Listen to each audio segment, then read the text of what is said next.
ভালো আছে। এই দেখো আমি আজ সকাল থেকে কোনো কাজ শেয়ার করতে পারিনি। উঠেছি আমি কি বলবো 12টার সময়, এখন গুড মর্নিং না, সরি গুড মর্নিং না, এখন 12টা বেশি বেজে গেছে। উঠে ঘরটা গুছিয়ে ঝাঁপ দিয়ে আমি রান্না করতে চলে এসেছি। কী কী রান্না করছি সেটা তোমাদের দেখায়। অনেক কাজ বাকি আছে, রাত 4টের পরে ঘুমিয়েছে। এই দেখো এটা করছি, কী কী রান্না করেছি। এটা হলো পালং শাকের ঘন্ট বড়ি দিয়ে। আমার ছেলে খুব ভালোবাসে, ওই জন্য করছি। ও যেটা ভালোবাসবো ওটাই করবো। ও রাত 4টে তো। এই দেখো এটা করছি, এইটা করছি। আর এরকম ভাত চড়িয়ে দিয়েছি, ডাল সিদ্ধ হয়ে গেছে। এরকম ফোড়ন দিলে হয়ে যায় ডালটা। এই দেখো ডালটা, এই দেখো ডালটা সিদ্ধ করে রেখেছি, এখন ফোড়ন দেবো। আর ডাল সিদ্ধ হয়ে গেছে। আর এটা আলু ভাজা করে নেব। এই দেখো আলু ভাজা করেছি, ঘন্ট আর ডাল। আজকে তো বৃহস্পতিবার নিরামিষ, ওই জন্য। এখন এই যে ভাতটাও চাপিয়ে দিয়েছি, কড়াইটা মেজে এটা করবো। পুরোটা দিয়ে ঘরটা মুছতে দেবো। ঘর মুছে আমি জামা কাপড় ভাজ করতে হবে, অনেক কাজ বাকি আছে। সবাই এক এক করে চান করে নিই। এটা নামিয়ে দেবো।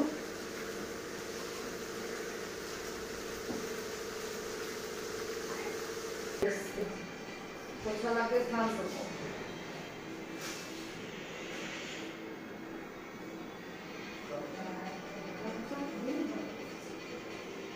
আচ্ছা বেরো করে রেখে এসছি। আচ্ছা বেরো, তোকে বললাম তো সব রকম নিয়ে যাবে।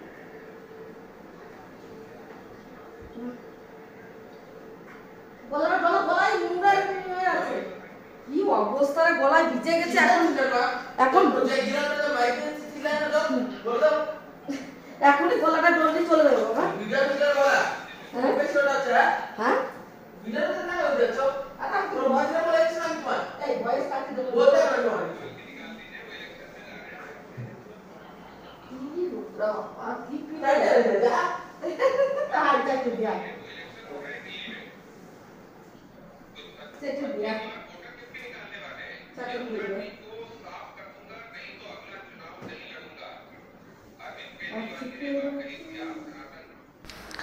দেখো রান্নাবান্না সেরে চলে এসেছে ঘরটা মুছতে।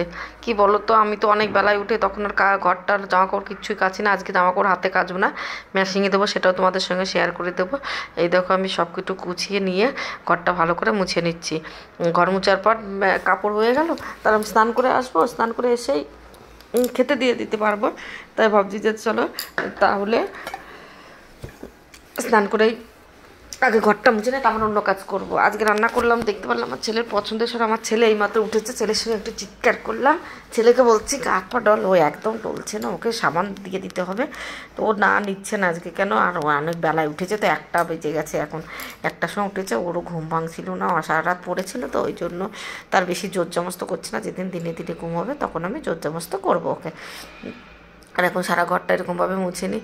আর কি বলতো, বেলায় উঠেছি তাই কী হয়েছে, 2-3 খাওয়া দাওয়ার পরে 1টা-1:30টার মধ্যে কাজ হয়ে যাবে। একটু দেরি হবে তবু কাজটা হয়ে যাবে। আর যদি আমি না ঘুমাই না, আমার শরীরটা প্রচণ্ড খারাপ করবে, তখন অসুস্থ হয়ে পড়বো। আর রাত জাগা মানে প্রচণ্ড কষ্ট হয়ে যায় আমার। সারা একটু সকালের দিক না ঘুমালে না মাথাটা না টলকায়। আর আমার কী দরকার, আমার কেউ বলার নেই সংসারে। যদি আমি কাজও না করি, আমাকে কখন করি না করি তোমার দাদাভাই জিজ্ঞাসাও করে না। আর কি বলতো, আমাকে বলবে না। আর আমার শাশুড়ি এসেছিলো, আমার শাশুড়ি কোনো দিন বলেনি যে আমার শাশুড়ি এসেছিলো তখন খুব অসুস্থ হয়েছিল, আমি অনেক বেলায় উঠতাম। তা উনি কিছু বলতো না, উনিও ঘুমিয়ে থাকতো 9টা হতে। তা বলতো না যে কেন কাজ করো না, কী ব্যাপার, না ওইসব বলতো না। মিথ্যে যে যেটা বলে না সেটা আমি বলি না তাকে। তা ঘুমানি নিয়ে কোনো ব্যাপার নাই, আমার কাজ আমারই করতে হবে, কখন করব সেটা আমার তো ব্যক্তিগত ব্যাপার হয়, ওই জন্য কেউ কিছু বলে না। আমি জানি যে আমার সংসারে আমি পয়পয়সা করে কাজ করলেই হলো।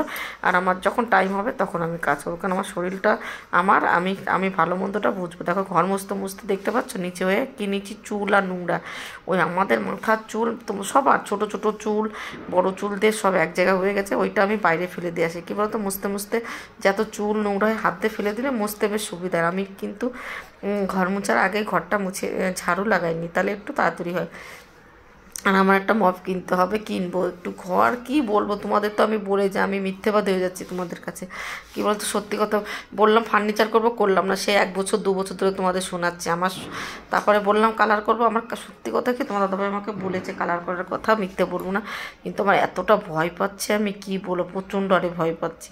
যদি আমি না পারি, যদি আমি না পারি, কি বলো, যদি এই এত কাজ, সোফার এই 2টো খাট, খাটের জিনিস, আলমারি, শোকেস, এইসব আমার ঘরে কিছু না, যেটুকু আছে সেইটুকুর জন্য আমি ভয় পাচ্ছি, জানি না কেন অনেকটাই ভয় পাচ্ছি যে আমি কি করে করব বলো।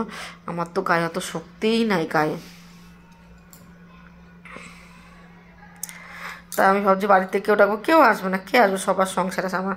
তা আমি তোমার দাদাভাইকে বলেছি দিনটা একটু বড় হোক, তখন তুমি করো, সারাদিন ধরে কাজ করতে কষ্ট হবে না। ঠান্ডার দিন, বেলা ছোট, আর কাজ করতে করতে চলে যায়, তখন রাতে একটু আমি যদি স্নান করি গুছিয়ে, আমার সর্দি জ্বর হয়ে যাবে। আর গরমকালে অতটা হবে না। তো তোমার দাদাভাই বলছে ঠিক আছে।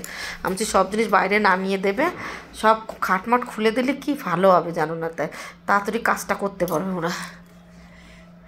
খাটমাট থাকলে ওদের খুব অসুবিধা হবে। আমি ভাবি বা জানি না কি করবে, তোমার দাদাভাই জানে এখন কি করবে কি না করবে। খুব খাটনি হবে তখন, একবার হয়ে গেলে ঘরটা গুছানো হয়ে গেলে না আর কোনো চিন্তা হবে না। কালারটা হয়ে গেলে দেখতেও বাজে লাগছে, সারা ঘর বাড়ি প্রচুর খারাপ লাগছে। তারপরে বাইরের টাইলসগুলো আমাদের মোছায়নি, বলছে কালার করার পর একবারে জোন কিনে একবারে পরিষ্কার করে নেবো, তার জন্য আমরা মুছতে পারছি না। আর আমার পায়ে তো প্রচণ্ড ব্যথা, আজকে হাতই জানো না কি বলো, দুপুরে ঘুম থেকে ওঠার সময় 5টার সময় হাত জেজি লেগে গেছে, আর উঠতে পারছি না। আর কি যন্ত্রণা, ঘাড়ের গোড়ার থেকে প্রচণ্ড যন্ত্রণা শুরু। আমি অন্য কিছু ভেবেছি, কি বলবো তোমাদের। কি মেনুতে আছে কি কি দেখো, এই দেখো পালং শাক, বড়ি দিয়ে ঘন্ট, আলু ভাজা, আর এই যে ডাল, আর এই যে সাদা ভাত, ব্যাস আর কিছুই নেই আমাদের। এই 3 রকম। আচ্ছা কি আওয়াজ আসছে, আর পুরো ডাই হয়ে যাচ্ছে, এখনই হয়ে যাবে। আমার 2 মিনিট দেখাচ্ছে, 2 মিনিটের মধ্যে আমার পুরো কাপড় হয়ে যাবে। দেখতে পাচ্ছ ওইটা চারিদিকে কাপড় দেখা যাচ্ছে। এইটা হয়ে গেলে আমি মেলে দেবো, আমার কাজ কমপ্লিট হয়ে যাবে। আমি অনেক দেরিতে কাপড় দিই, কেন সবাই স্নান ট্যান করে সব কাজ সেরে নিয়ে খাওয়া দাওয়া করার পর দিয়ে দিই। এরকম আমার 9 কেজি ওজনের ওয়াশিং মেশিন, এলজির, এই দেখো এলজির কোম্পানি। আর হ্যাঁ, কি মডেল বলে, হাই টপ মডেল। 1 মিনিট দেখো,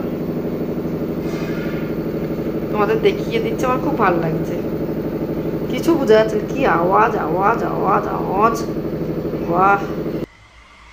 এ দেখো এখন চলে এসেছি বিকালবেলা, কিন্তু বিকালে ভিডিওটা করছি। বিকাল আমি চলে আসলাম যে করি, চাটা বানিয়ে দিই। আমি ঘুম থেকে উঠে তোমার দাদাভাই, আমরা সবাই 3 জনেই চা খাই না, কিন্তু এখন আবার কি হয়েছে বলো তো, তোমার দাদাভাই বলে ঘুম ছাড়াই না, তুমি একটু চা বানিয়ে দাও। তোমার দাদাভাইয়ের জন্য বানাতে যে আমরা 3 জনেই খেয়ে নিই, আমাদেরও ঘুম ছাড়াই না, একটু চা খেলে যদি ঘুমটা ছেড়ে দেয়। দেখো চাটা হয়ে গেছে, এবার কাপগুলো রেখে দিচ্ছি, 3 জনের 3টি কাপ।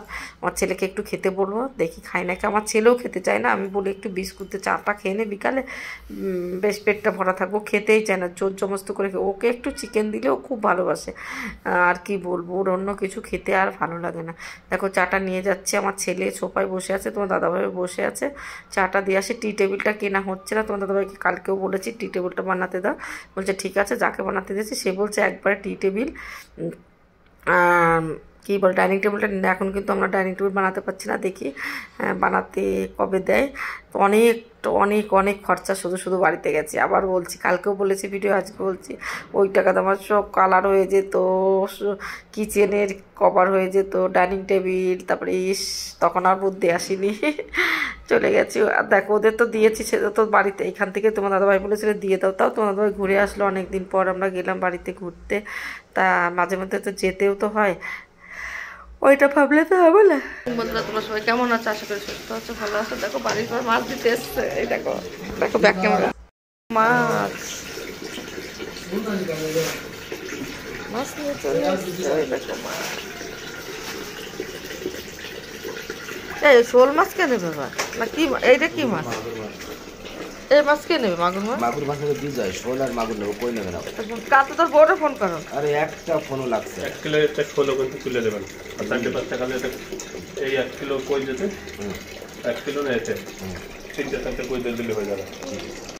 মাছ তোলা হচ্ছে, রান্না হবে। দেখো কই মাছ তুলছে তোমার দাদা, এটা তো রান্না হবে। এই দেখো তুলতেই পারছে না,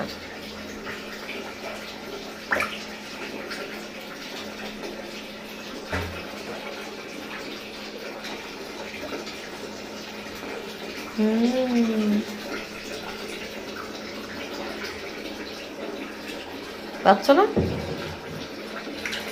ওরে রে রে রে, আর আমার চলো, তোমাদের কটা মাছ তুলেছে? 6টা 7টা তোলা হয়ে গেছে অলরেডি। আর কিন্তু এই করে বাবা তুলতেই পারছে না।